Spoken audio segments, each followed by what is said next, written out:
Kidney donate करने के बाद जॉर्ज पूछता है, बेन व्हाई मी? बेन बोलता है, because you are a good man, और वहां से चला जाता है। एक दिन एमिली जब अपने डॉग को वॉक करवा के वापस घर आती है तो बेहोश हो जाती है और उसके पड़ोसी उसे हॉस्पिटल में एडमिट करवा देते हैं। हॉस्पिटल में एडमिट होने के बाद वो बेन को फोन करती है, उससे बातें करती हैं और बातों ही बातों में उससे कहती है कि मुझे कोई कहानी सुनाओ ना। और वो ऐसा इसलिए बोलती है क्योंकि वो जानती है कि बेन एक अच्छा इंसान है, वो उसके लिए फिक्रमंद है और कहीं ना कहीं वो बेन से इमोशनली कनेक्ट हो चुकी है।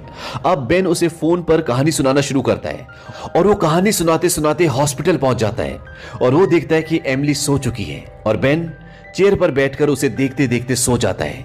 सुबह जब एमिली उठती है तो वो देखती है कि सामने बेन चेयर पर बैठा सो रहा होता है। ये देखकर एमिली को बड़ा आश्चर्य होता है क्योंकि उसे नहीं पता होता कि बेन भी हॉस्पिटल में है। वो बेन को जगाती है और तभी डॉक्टर अंदर आती है और वो उसे बताती है कि तुम बेहोश इसलिए हो गई थी क्योंकि तुम्हारे दिमाग के ब्लड की सप्लाई बंद हो चुकी थी। इस पर एमिली पूछती है कि मेरे पास अब कितना टाइम बचा है। डॉक्टर कहती है कि 1 महीना या ज्यादा से ज्यादा 6 हफ्ते। ये सुनने के बाद एमिली बहुत इमोशनल हो जाती है क्योंकि वो मरने वाली है। फिर डॉक्टर उसे एक पेजर देती है और कहती है कि जब इसकी लाइट ऑफ हो जाए तो समझ लेना कि तुम्हें कोई डोनर मिल गया है। ये सारी बातें सुनकर अंदर ही अंदर बेन भी काफी इमोशनल हो जाता है। बेन उसे बोलता है कि मैं कैफेटेरिया जा रहा हूँ, तुम्हारे लिए कुछ खाने के लिए ले आता हूँ। लेकिन एमिली बहुत रो रही होती है, वो उसका हाथ पकड़ती है, बोलती विल यू स्टे, क्या तुम यहाँ पे रुकोगे? बेन कहता है कि हाँ, और बेन वहां पे रुक जाता है। अब कुछ दिनों बाद जब बेन अपने होटल के रूम में होता है तो उसे कॉल आता है और ये कॉल उसी लेडी का होता है जिसका बॉयफ्रेंड उसे मारता है और जिसकी हेल्प करने के लिए वो उसके घर गया था।